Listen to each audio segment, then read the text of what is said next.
Jaclyn and Morphe Hill palette. That actually should be what it's called.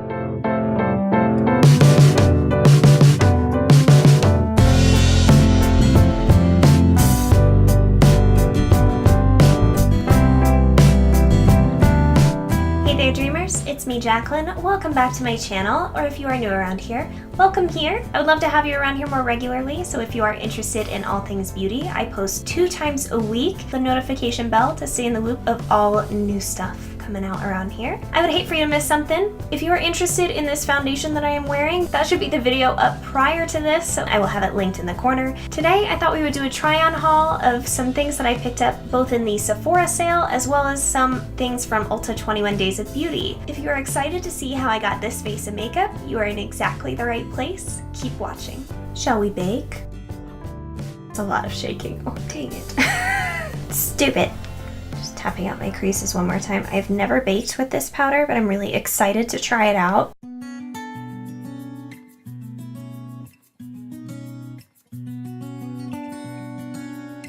Not too scary.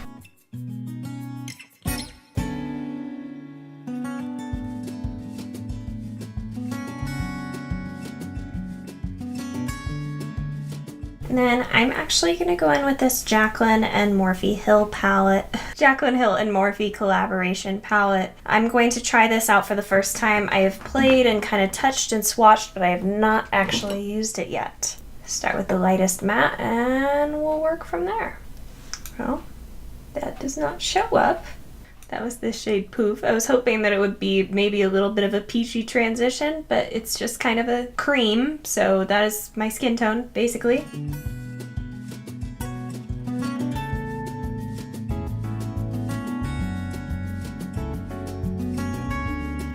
Now I'm gonna go in with the shade that I've been anticipating the most, and that is Potion.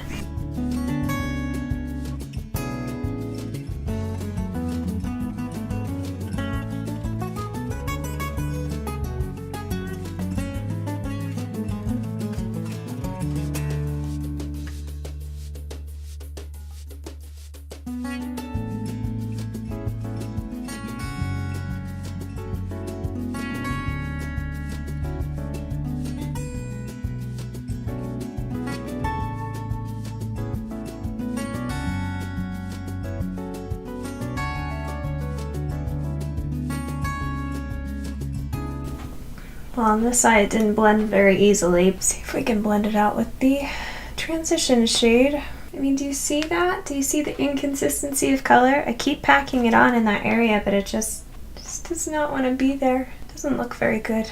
And I'm only using one green, and you can see some areas are really yellow, some areas are kind of straight Kelly green. Disappointing. Try to blend my edges because work with what you can control, right?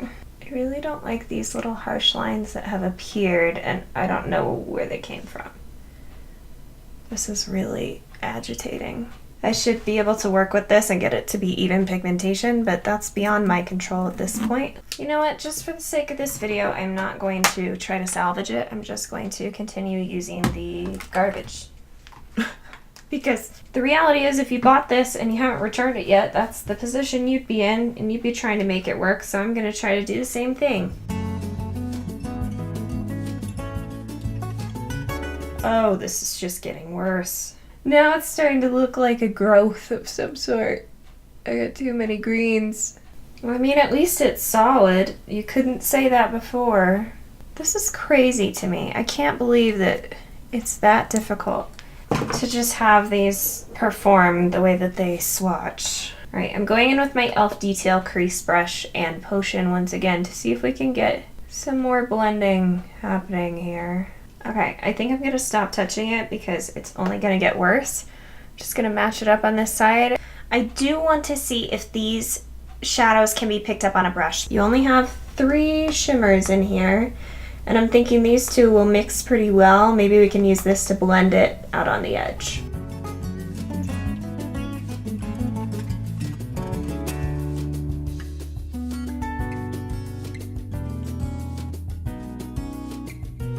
I have been wiping my brush clean on a color switch in between, so there's no cross-contamination between colors.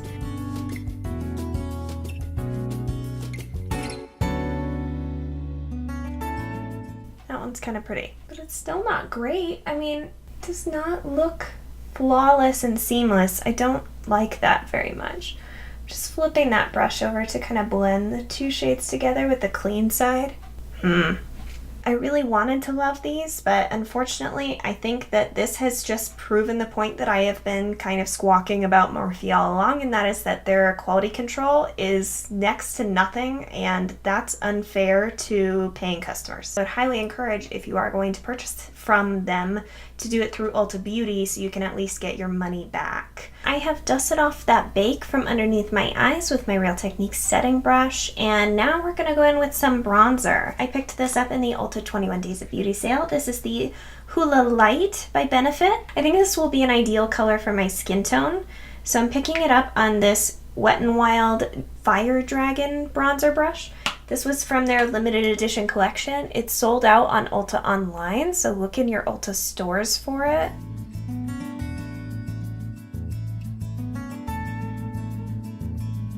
That looks stunning.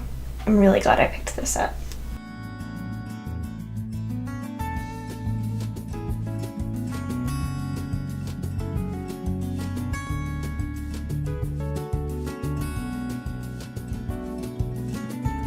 That was way more beautiful than I anticipated. I don't have a new blush for you.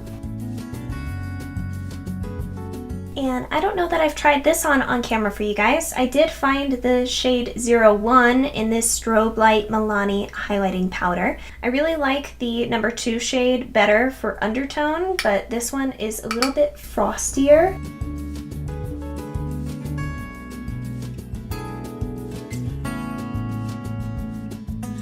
Alright, the final product we're trying out today is this Laura Mercier Glow Powder. This is their translucent powder with some glowy pearls added in. I love this powder brush, so thank you, Mel, for that recommendation. Oh, wow. This powder is really glowy. It almost has a golden glow to it. It's kind of like a final step to buff. This is something I used to do a long time ago and stopped doing for no apparent reason, just really lazy or running out of time, and it really makes all the difference. I've shown you guys me buffing loose powder into my finished face a couple of times, but I haven't really explained why. But it does do kind of an overall final blend on the face. Wow, that's really shiny. I did get the miniature size because it takes me a long time to go through loose powder. Full size of the Hourglass Veil powder and a mini of the Laura Mercier, because the Laura Mercier mini is much more generous, and the small size of the Hourglass one really did not make sense when I did the math on the price per gram. I just couldn't justify doing that. I can feel a stray hair on my face. Get off me. Can't find it.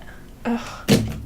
You guys know I much prefer drugstore makeup on this channel. If you've been around here very long, I like to stress the importance of skincare and then makeup as a secondary thing to beautify you. For that reason, I would much rather spend like $20 or $22 on a brush than like $100 on a brush, because this is so beautiful. It's so soft. It distributes powder so beautifully across the skin. It doesn't skip or stick. I love this brush. That being said, there are some brushes in my collection that I am decluttering. I'm planning on doing a video on all of that stuff for you guys coming up here. If you're excited for that, give this video a thumbs up. That helps me out. That is the final thing we're going to be trying out together. I'm going to finish up my makeup really quickly, and then I will check in with you in a moment. All right, I just wanted to give you guys my overall thoughts. I'm really digging on this Hourglass Translucent Veil Powder. This is really nice. It is so finely milled. Stop licking me. Get. The most finely milled powder I have ever experienced. I'm not someone who enjoys baking, but I did it today and I liked it. So that says a lot, I think, about this powder.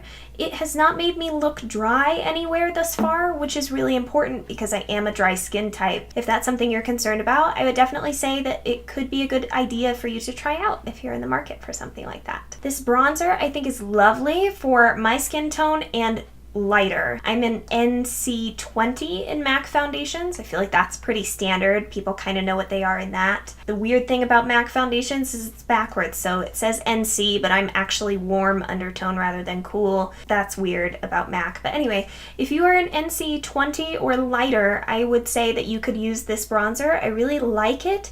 It's very natural in tone.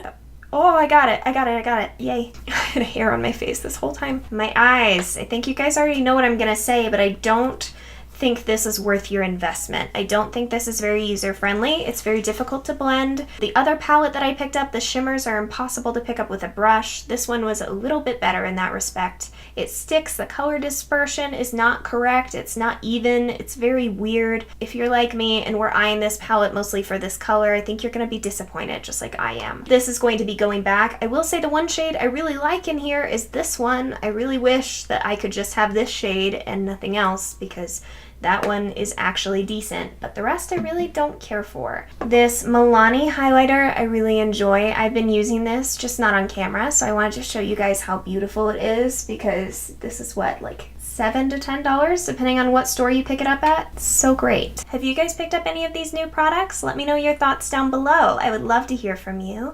Or if you have any ideas for new videos, leave those down there for me too. Hope you guys are having an awesome day or evening wherever you are. I hope you keep dreaming, and I'll see you in my next video. Bye.